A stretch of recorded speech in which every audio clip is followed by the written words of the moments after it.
Bukan cuma itu saja guys, dia kerap mencium bau-bau anyir darah di lokasi tersebut. Halo guys, balik lagi dengan gue, Sandi.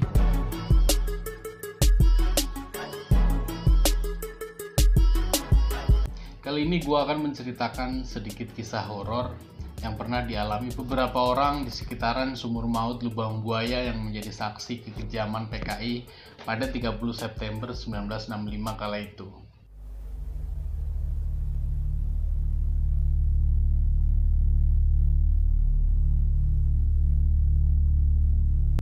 Bicara soal peristiwa gerakan 30 September 1965 atau G30 SPKI, tentu tidak lepas dari sebuah sumur di daerah Lubang Buaya di kawasan Pondok Gede guys, Jakarta Timur.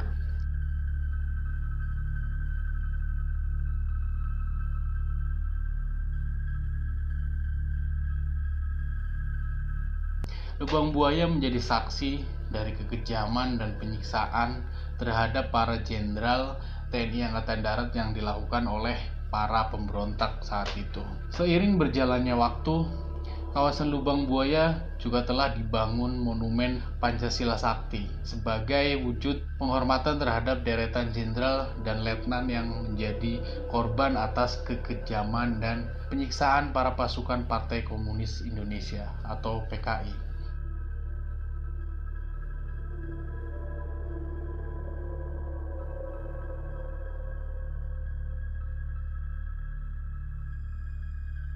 Mengingat atas peristiwa apa yang telah terjadi di sana, salah satu lokasi wisata sejarah di Jakarta ini pun menyimpan aura mistis guys.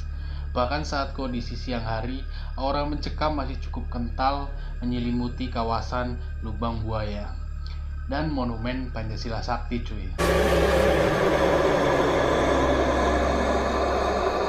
Rangkum dari berbagai sumber, kesaksian keangkaran Lubang Buaya sempat dialami oleh warga sekitar saat sedang menikmati suasana sore hari. Dengan jarak sekitar 12 meter dari lubang sumur, tiba-tiba terdengar suara teriakan meminta tolong yang begitu jelas. Tidak hanya jeritan suara minta tolong guys, tangisan atau suara lainnya. Sosok tentara dengan kondisi muka rusak dan lumuran darah pernah menampakkan wujudnya yang datang dari lubang sumur tersebut dan kembali menghilang.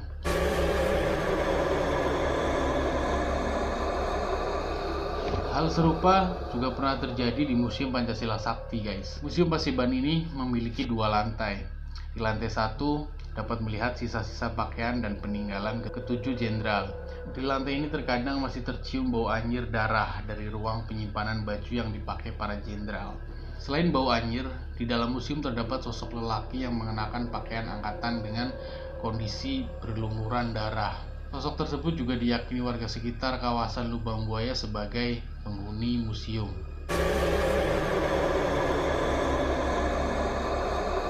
Sedangkan di lantai 2 terdapat diorama tentang proses penangkapan para jenderal.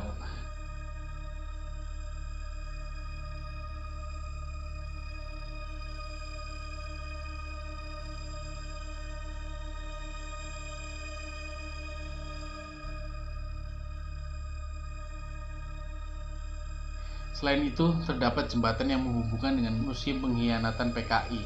Dari museum itu dapat melihat Partai Komunis Indonesia sebelum 1965. Diceritakan oleh seorang penjaga tempat itu ya guys. Sebut saja namanya Iwan. Suatu ketika, dia tengah berjaga malam dengan satu rekannya.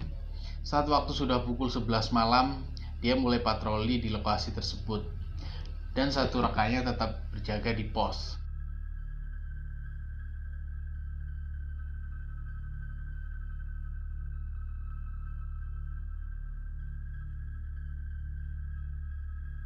Iwan mulai menyusuri museum-museum tersebut, dan tepat di jam 12 malam, dia melintasi samping gedung pengkhianatan PKI. Dia melihat sosok putih dengan kain kafan yang telah terbuka, mengarah ke sebuah sumur tempat di mana jenazah para jenderal dimasukkan. Sontak dia kaget dan langsung lari sekenceng-kencengnya menuju pos penjagaan. Bukan cuma itu guys, pernah juga suatu ketika saat dia patroli menyusuri ruang-ruang yang ada di sana, seringkali dia mendengar suara-suara percikan air seperti orang sedang mandi. Dan setelah dicek, tidak ada orang satupun, yang pasti cuma dia doang yang sedang berada di sana. Lalu suara itu menghilang dengan sendirinya. Dan dia juga sering mendengar suara kaki seperti orang sedang latihan baris berbaris di area itu. Menurut dia, memang di tempat itu sedikit angker guys. Namun itu bukan arwah para jenderal, melainkan arwah-arwah lain yang sengaja untuk menakut-nakuti mereka. Adapun penjaga lainnya, sebut saja Doni. Dia sempat melihat sosok tinggi besar hitam dekat lubang buaya saat berjaga di ring 1 guys. Menurut pengakuannya, saat dia sedang berkeliling sekitar ring 1, melihat sosok besar melebihi pohon palem dan lalu menghilang. Saat itu juga dia lari balik ke pos penjagaannya. Bukan cuma itu saja guys, dia kerap mencium bau-bau anyir darah di lokasi tersebut. Pernah ada juga penuturan warga sekitar yang kerap mendengar suara jeritan minta tolong. Namun saat didekati asal suara itu perlahan menghilang. Namun saat dijauhi lagi, suara itu terdengar jelas lagi. Ada juga yang menuturkan sempat melihat tentara berwajah rusak guys. Pedagang gado-gado yang berada di sekitar kawasan ini seringkali menyaksikan hal-hal aneh. Pedagang yang ada sejak tahun 1980 seringkali merasakan hal-hal mistis guys. Kadang ada sekelompok ABRI yang datang padahal museum dan kawasan lubang buaya sudah tutup. Begitu juga dengan warungnya. Hal yang sering disaksikannya adalah pengunjung yang tiba-tiba mengalami kesurupan.